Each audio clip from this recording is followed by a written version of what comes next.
Bonjour et bonsoir tout le monde. Nous sommes vraiment contents de vous rejoindre. Comme vous le savez très bien, c'est votre serviteur sociologue Sonny Deli qui vous donne cette possibilité de vivre à chaque occasion un nouveau sujet.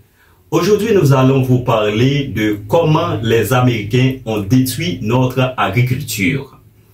En Haïti, le monde rural ou encore le monde de la paysannerie avait été toujours considérable dans les démarches pour le progrès. Car ayant réuni des anciens esclaves qui, se souciant de leur émancipation, se retrouvaient dans les montagnes pour pratiquer une vie libre, ces marrons allaient être considérés comme un véritable rempart pour le pays. Ils s'amènent de très tôt dans une lutte pour leur survie. Ainsi, la moitié de la population haïtienne reste encore rurale. Nos paysans avaient fourni pendant longtemps une quantité très élevée de denrées. De plus, ceux qui cultivent des lopins de terre, ils répondaient à de multiples besoins de leur famille. Tout a commencé avec l'occupation américaine. De 1915 à 1934, ce fut le début de la croissance de la capitale. Les occupants, par une stratégie, ont centralisé toutes les activités politiques et économiques du pays à Port-au-Prince. Ce qui a été fait au détriment des villes et des ports de province qui commencèrent à décliner. Pour rendre possible cette panique du monde rural, des améliorations furent apportées aux infrastructures et aux services de Port-au-Prince. À cet effet, l'attraction cumulative des services de la capitale affirmait de très tôt l'existence de la République de Port-au-Prince. Idéologiquement, certaines conceptions commençait à soulever tant de diversion chez la masse paysanne.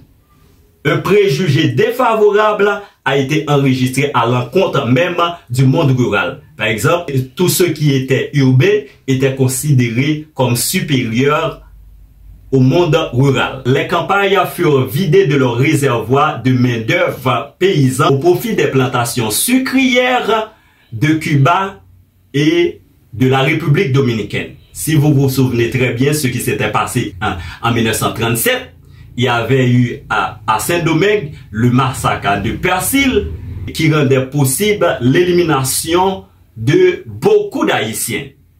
Ainsi, nous pouvons dire que après 1934, pour arriver au gouvernement de Sténio Vincent, donc la masse de paysans qui quittaient la campagne pour se rendre soit à la République dominicaine, soit à Cuba ou dans des villes, cette quantité était vraiment faramineuse.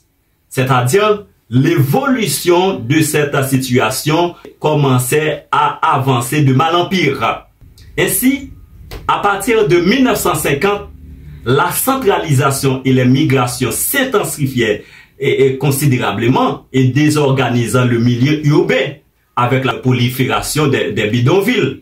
Dès 1970, la crise économique s'est ajoutée à la crise des campagnes haïtiennes et à la situation sociopolitique dont les paysans étaient souvent victimes pour déclencher un exode rural sans précédent et par voie de conséquence une explosion urbaine.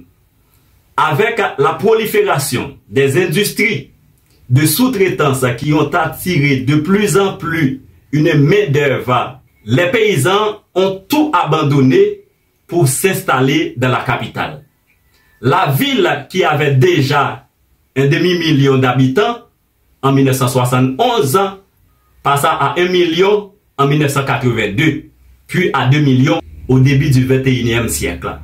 Dans la décennie 2000, le mouvement s'est poursuivi et la région métropolitaine atteint 2,4 millions d'habitants en 2009.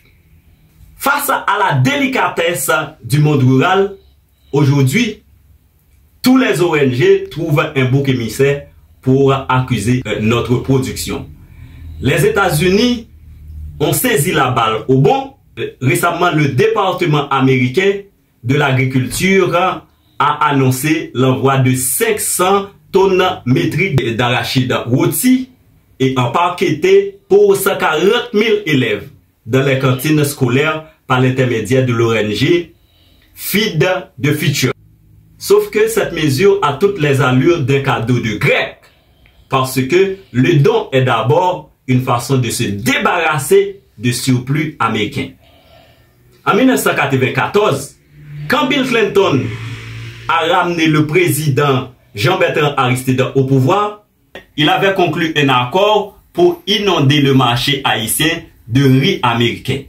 L'entente a tué l'industrie risicole haïtienne qui était autrefois très prospère, mais aujourd'hui noyée sous les exportations qui occupent 82% du marché. Bill Clinton, quant à lui, a reconnu son erreur et a exprimé aussi ses regrets.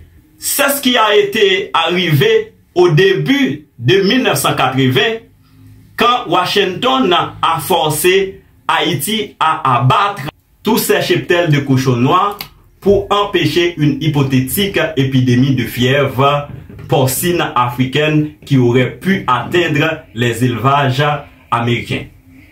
Ils ont été remplacés par des cochons américains et qui demandent une alimentation spécifique et onéreuse, tandis que le cochon créole, lui, se nourrissait des restes de l'agriculture de subsistance des paysans. L'histoire est triste. La meilleure, ce sera nous demain. Avançons pour une autre Haïti. C'était votre serviteur, sociologue Sonny Deli. Bye bye, à la prochaine.